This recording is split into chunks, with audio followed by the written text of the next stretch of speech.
Kayo po ba mga bossing ko ay isa sa mga nagnanais na magtuloy-tuloy ang pasok ng swerte? Minsan po ba'y napapansin ninyo na kayo suswertehin na pero kaunting patikim lamang tapos minalas na po muli?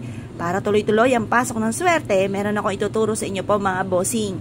Ito po mga bossing, bago nyo itong gawin, masasabi ko lamang, unang-una, i-mindset nyo na kayo po ay magiging matagumpay sa buhay. Kasi kung gagawa ka ng pampaswerte at ikaw ay negang tao, baka maiyamot ka laang dahil hindi tatalabang inyong pampaswerte kapag po kayo ay nega. Kaya kailangan alisin nyo muna yan sa isipan nyo. Baka naman gumagawa ka ng pampaswerte tapos sa isipan nyo na malas kayo, na baka ganito, baka hindi ito malab yung mga pampaswerte ninyo. Kumbaga, sa inyo pa lamang nakokontra na. Kaya kailangan alisin nyo ang mga ganyang isipin. Kailangan kapag ginawa nyo ito, i-mindset nyo na kayo magiging matagumpay, simula na ito ng tagumpay, yayaman po kayo. Basta ganun lagi sasabihin po ninyo, panay mga magaganda. Kalimutan ang mga pangit na isipin mga bossing. Ngayon po mga bossing, maghanda ka ng maraming barya. Ngayon po, ito ay paborito ko at hindi ko makakalimutan ito. Kasi nung bata po kami mga bossing, ang nanay ko ay merong kaibigan Chinese. Ngayon po, napakarami mga pampaswerte. Kaya kami lumaki mga bossing ko sa mga pampaswerte. At kaya lang, naiiyamot ang nanay ko dahil kapag po kami walang baon, kami po ay kumukuha lang ng mga barya sa mga pampaswerte niya. Kagaya ng sa bawat sulok ng tahanan ay naglalagay ang nanay ng barya. Ang ending, maiiyamot po yon dahil wala ng mga barya sa bawat sulok. Kaya sabi po niya sa amin, kaya ito ginagawa ko, maglagay ng mga barya para hindi tayo maubusan ng pera at tayo ay hindi malasin. Proven naman dahil kami po'y namintay namin na may barya ay hindi na nga nawawalan at maraming swerte ang dumating. Kaya po, simula po noon ay hindi na namin kinukuha. Pero ito pa mga bossing, kung kayo gagawa ng ganito, kailangan kayo po yung positive lamang ha. Baka po kayo gumawa ng ganito, tapos kayo napakanega, huwag na kayong gumawa at baka kayo sisihin nyo pa. Ngayon po mga bossing, harap na po kayo sa may silangan, kumuha po kayo ng isang tabo na may tubig.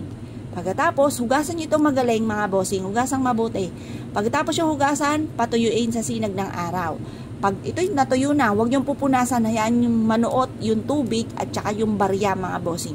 Ang barya, isa sa mga subok na nagtatawag ng swerte. At ang barya, ang kulay ng silver, nagtataboy ng malas. Halimbawa, meron kang kakilala, gumagamit ng kaliwa, mahilig manalangin na masasama. Nako mga bossing, kailangan po ninyo nito, lalo na ang silver. Kasi, iyan, kung wala ka namang ginawang masama, tatalbog ka agad yun sa kanila. Kaya meron kayong proteksyon. Kapag naman yung gold for abundance. Tapos, yung rose gold sa gilid ng 20 pesos, yan po mga bossing ko yung mabilis sa solusyon sa mga problema. Kung mapapansin ninyo, ang mga barya ko may mga kalawang. Bakit kamo? Kasi pinabad ko na po ito sa asin. Marami na po ako napaggamitan ng ganito na pampaswerte. Kaya, proven naman po na maswerte mga bossing. Ngayon po mga bossing, kaya ihanda nyo na sarili nyo kapag meron kayong mga pampaswerte na mga barya, parang kinakalawang po siya. Kagaya po nito mga bossing, parang kinakalawang. Pero, okay lang po yan mga bossing. Higit-higit pa naman po sa mga baryang ito ang darating po sa inyo mga bossing. Hindi lang barya-barya ang darating sa buhay ninyo mga bossing. Maaaring bandel-bandel po yan. Pero syempre mga bossing, kung nais ninyo i-bandel-bandel, kailangan sipag at tiyaga. Kailangan talaga terrific ang pagkayod kung terrific ang mga pangarap. Meron akong kakilala, napakatindi ng mga pangarap, pero wala naman po masama doon. Kaya lang po mga bossing, kay konting kembot lamang ay pagod na.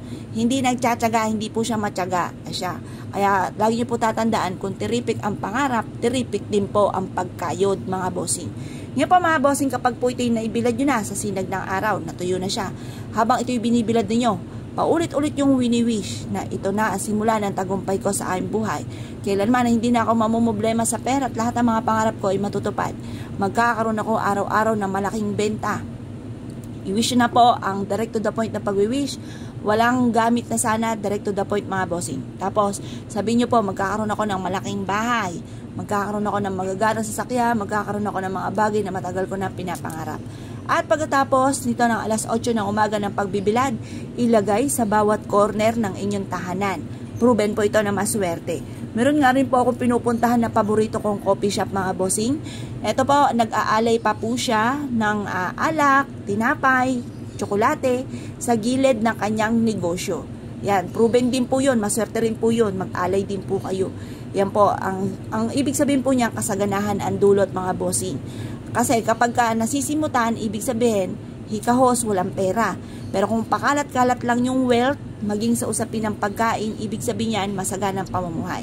Ngayon po mga bossing ko kayo pinaniwala at dahil siya po itong gawin, asya, good luck po sa inyo po lahat.